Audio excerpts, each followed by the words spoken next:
Welcome to Chiefs C4 Podcast, where cops, cars, and current events are the preferred topics of discussion. Kyle McPhee, aka The Chief, is a retired 31-year veteran detective of the Michigan State Police, an avid hot rod builder, an automotive connoisseur, a Native American, and the proud father of two sons, both members of the U.S. Army Michigan National Guard. This podcast is not intended for the weak at heart. Alpha males are always welcome, and honest opinions are always given. Now buckle your seatbelt. You are now entering the no snowflake zone. Ladies and gentlemen, welcome back to the Chiefs C4 Sports and Podcast. It has been a minute since we have posted anything. There's a reason for that. A lot of things happened in the last few months. So I just wanted to get back on here and say happy holidays, Merry Christmas, Happy New Year to everybody. Hope everything's going fine. The reason that I have been not putting out content is I've been super busy. As most of you know, I teach at 12 different colleges around Michigan, teach at the law enforcement academies. So I go from one college to the next, and it's been keeping fall's usually busy for police academies, and then they do another one in the spring. So I'll be doing that same circuit again, probably in the spring. But everything's good. On a sadder note, I lost my mother on November 8th of this year, and that was rough. She went peacefully in a nursing home in the Upper Peninsula, where we put her in a nursing home. I believe in July it was, because Dad was having a hard time taking care of her. Physically, she was in a bad way physically, and her body just started breaking down. And she'd been struggling with physical ailments for decades, probably 20, 30 years, and she was on a lot of different medications and that kind of thing. So it just became too much for my dad. He's 83 years old. You've seen him on some of the previous podcasts or videos on our YouTube channel. He did the best he could, but we thought it was best to put her in assisted living. They did a great job taking care of her there for the most part. I mean, she had some ups and downs out there, but it just got to the point where, her body, she got COVID in the nursing home. She had pneumonia, followed that. And then she had two infections internally that followed that. The doctor that was tending to her said that most people in her condition would never survive that. Well, she did. And then some point after that, she started to shut down. Her kidneys started to shut down. So she died with my dad at her side, and it was a sad deal. And she was 82 years old. So she lived a great life. She was a florist most of her adult life, most of my whole life, until about the last 20 years. But my parents owned a flower shop in Greenhouse, and I grew up in that business. And that's where I learned to drive at like 12, 13 years old. My dad would have to put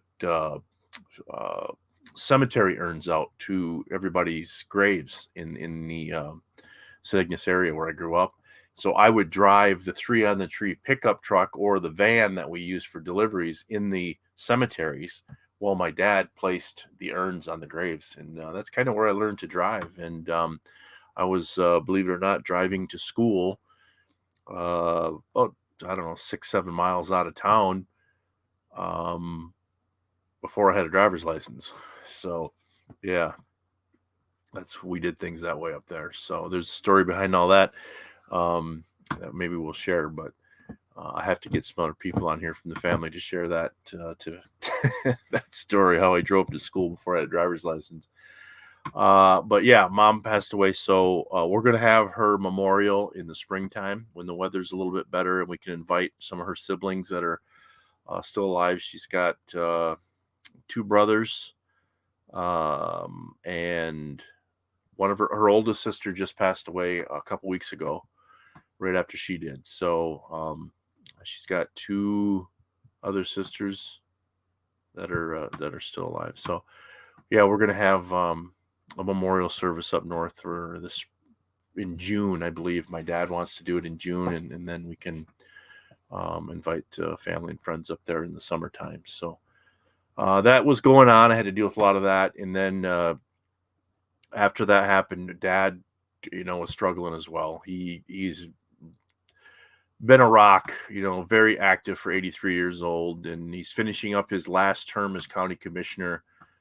He's had multiple terms as doing a commissioner's role up there, and he's wrapping that up. Well, he started feeling, having his own medical issues in the last few weeks, physically, and I think he's got some issues he's got to get taken care of. So we're dealing with all that right now, and hopefully we can get him back on his feet, and he's still living up there by himself in the house, and I think he's struggling with that a little bit. It's hard for him, him and the dog. He's got a 12-year-old Shih Tzu that he's taking care of as well. So we've got a few challenges. I've been going between here and there, and my brother has as well. So it's just that time where it's rough to watch your parents struggle. So we're gonna keep plugging away and try to make things the best we can for him up there. So other than that, nothing's changed too much here.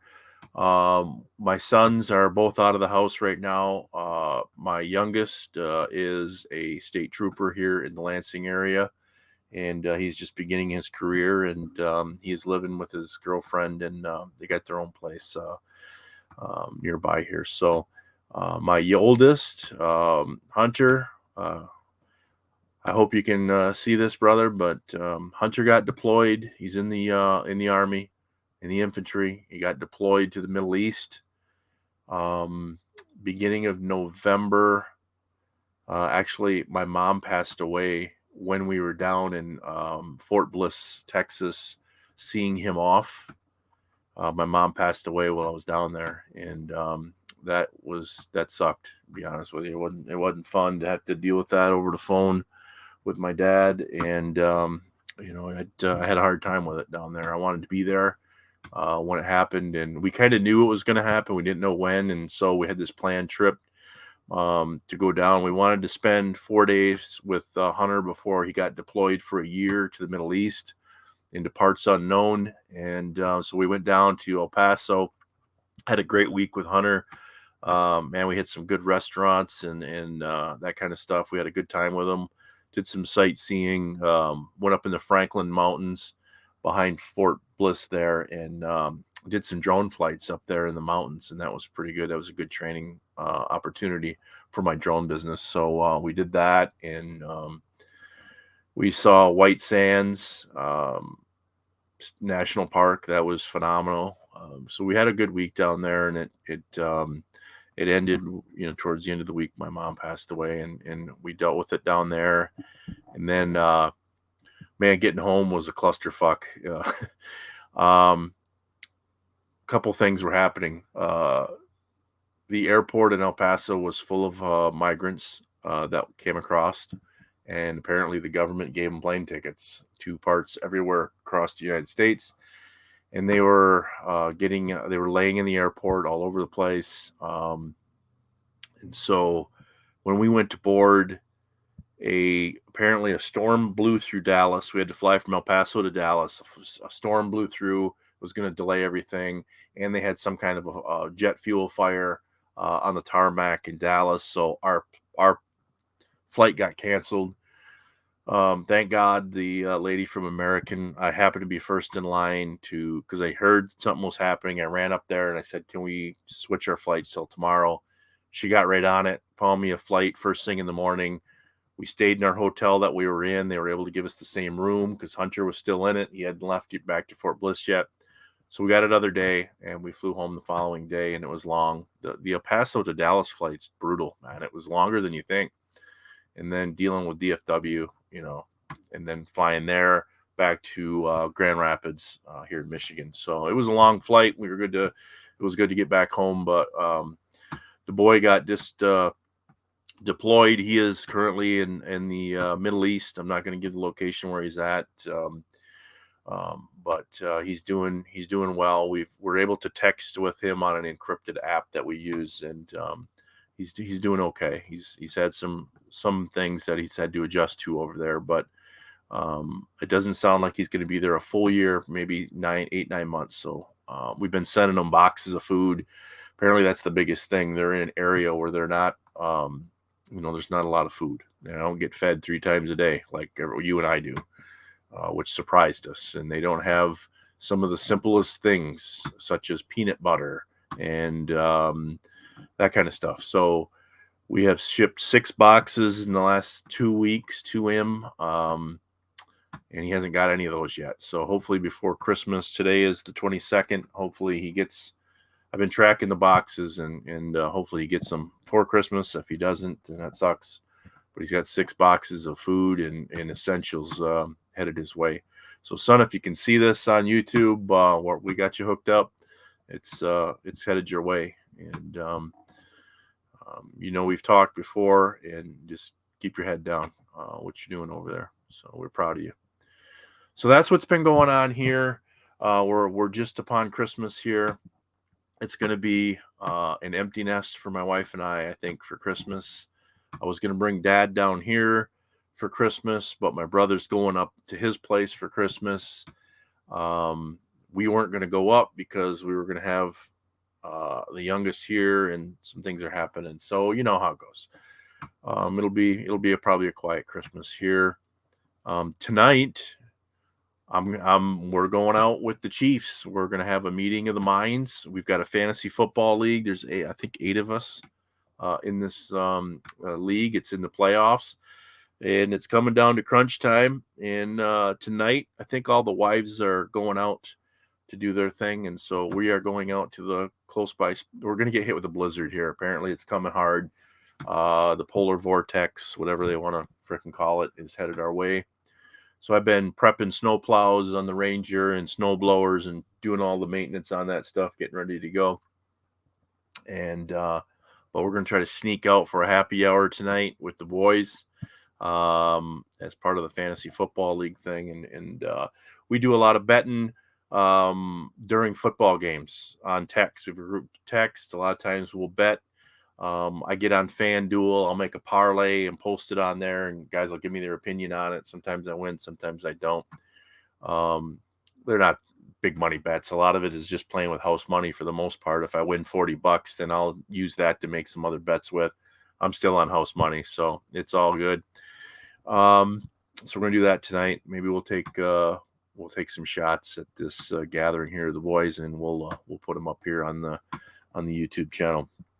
So looking forward to that in a few hours. We're going to do that. So other than that, we're good. We've been following the football playoffs. My Packers, what is going on? Aaron Rodgers, you're killing me. They just, they're not a dominant team this year. Their defense is not good. Their offense looks out of sync. Rodgers doesn't look himself. I don't know if he's starting to show his age or what, but the Lions beat them, and they got to play the Lions again. First week of January, I think. So everybody, all my buddies are Lions fans. They're all jumping on Lions bandwagon because they're hot right now. But we'll see how they finish. We'll see what the Lions are made of. So we're following that NFL stuff real close. It's always fascinating this time of year. They're starting the Saturday games, and the bowl games are started. I haven't watched really too much of the bowls. I haven't really been much to watch. Michigan, we're excited for the December 30th game for Michigan and TCU, and we'll see what happens there with Georgia. Georgia and Ohio State probably be a good game, but hopefully Michigan get by TCU, and might be a rematch, maybe Georgia Michigan if they get by TCU. Georgia's tough, man. I don't know if they're beatable or not, but we'll see. We're looking forward to that. Haven't really watched any basketball. I don't really get into basketball. Even Michigan games, I'll watch a few, but until March comes along, I don't really get too fired up about it. The Red Wings, I've been watching hit and miss watching them. Tigers have made a few moves. They let some players go. I was a little disappointed to see Candelario get moved. They're grabbing a few players here and there, but everybody's following Aaron Judge thing, and he looks like he's going to stay with the Yankees.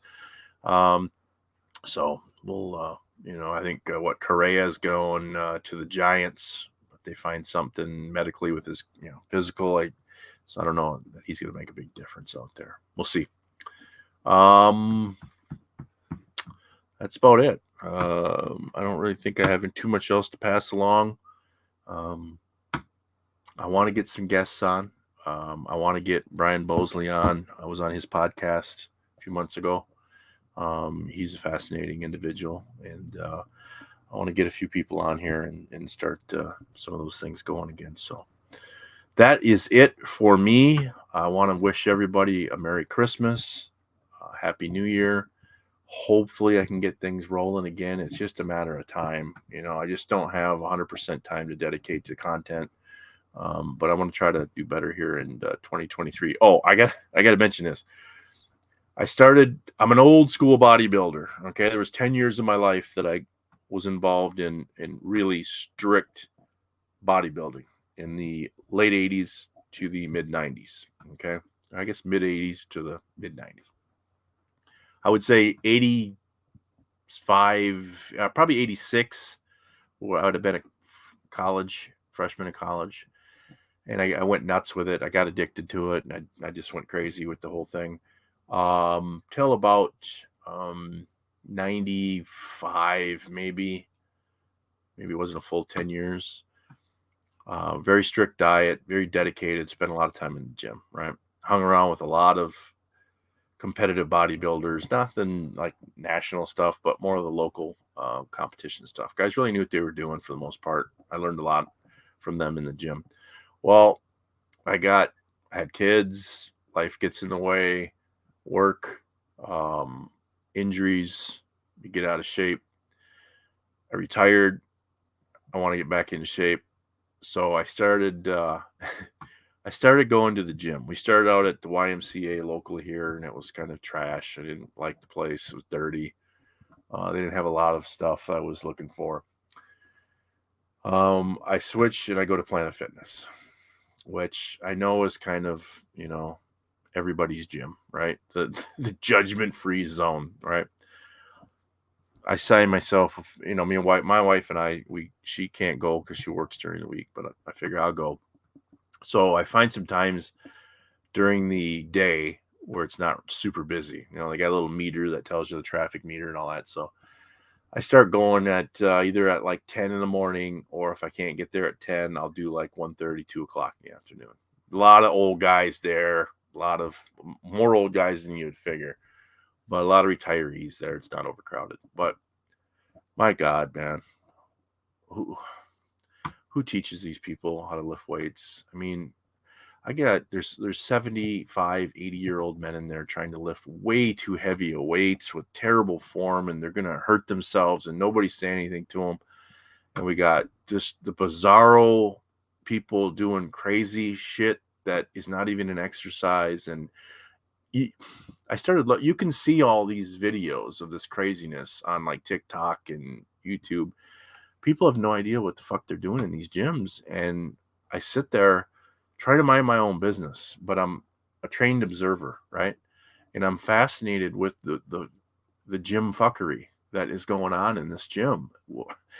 I try to mind my own business, and I get my earbuds in, and I'm trying to stay focused and do what I need to do to get myself back in shape. But I'm drawn to these bizarro individuals, and they're doing some crazy shit, man. I mean, either the dance moves that they're doing, and I'm seeing young girls do fucking hip thrusts on a Smith machine with 405, I mean, it's just, and then old guys wearing fucking elbow braces and knee braces and fucking neck braces and a wrap on work gloves from Ace Hardware. I mean, it's unbelievable the shit that I see there, and I laugh. It's entertaining to me, but God, these people some of them are hurting themselves more than they're helping themselves. And I'm not one to say anything. I just mind my own business. But, they used to have they have the lunk alarm for the big muscle heads that used to drop weights. Well, they need to have the bizarro alarm for people doing stupid shit in there. I don't know. I might have to put clips of this. I might have to put a segment on this podcast of the shit that Chief sees at the gym. I might have to do a short. Maybe I'll start doing shorts from the gym. Not necessarily putting somebody on blast on video, but I might have to just commentate of what I'm seeing at the time, because it's unbelievable. I can't believe some of the shit that I'm seeing. Anyway, I've been going there. It's helping me out a lot. I've been getting myself back in shape physically, and my back issues that I've been having in the past, man, Doc Topham takes care of me here in East Lansing, and he did it upright. I went in and had a series of October, November. I had a series of injections in my spine, my lower spine, basically just to kill the pain. And he did it. And I haven't been pain free. I still got arthritis pain. I feel like, it's hard getting out of bed when you're my age and you've abused yourself as much as I have physically throughout one's lifetime, between all the craziness as a child, running ATVs, snowmobiles, and crashing motorcycles, and trying to replicate Evel Knievel stunts, to the football, the bodybuilding, all that all the concussions, everything catches up with you when you get old, right? So I still have some of that uncomfortable morning pain, but I'm telling you, when I get up moving around, he's got me back in the gym. I'm not doing anything heavy. I'm not doing anything that was going to trigger my back. I don't do any bent over heavy shit anymore. Everything I do is very medium weight, some machine stuff, basic movements, chest. I'm doing push pull right now, chest and tries one day, back and bis the next day. I'll do some legs and some ab work on the third day. Every day I add my workout with 30 to 45 minutes of cardio on the treadmill. I don't run, I just walk. And so that has helped me a lot. They got these massage chairs, and hydro massage is highly recommended, man. They got these beds called hydro massage, and it's water shooting up through these beds and hits your back. And I love that. So I go there and I start my workout with the massage chair, which I got to get one of these things in my house. I love that thing. And then I end my workout with the hydro massage, and it's got me going. I feel pretty good. So maybe I'll start doing some shorts from the gym, and it's entertaining to say the least. But that's it. That's what's going on, folks. I appreciate you checking this thing out, and if you would subscribe, send it to somebody else, share it, and like the video, and we'll try to keep things going. Until the next time, thank you and happy holidays. Merry Christmas once again from the Chiefs, C4 Sports and Podcast. Take care, everyone.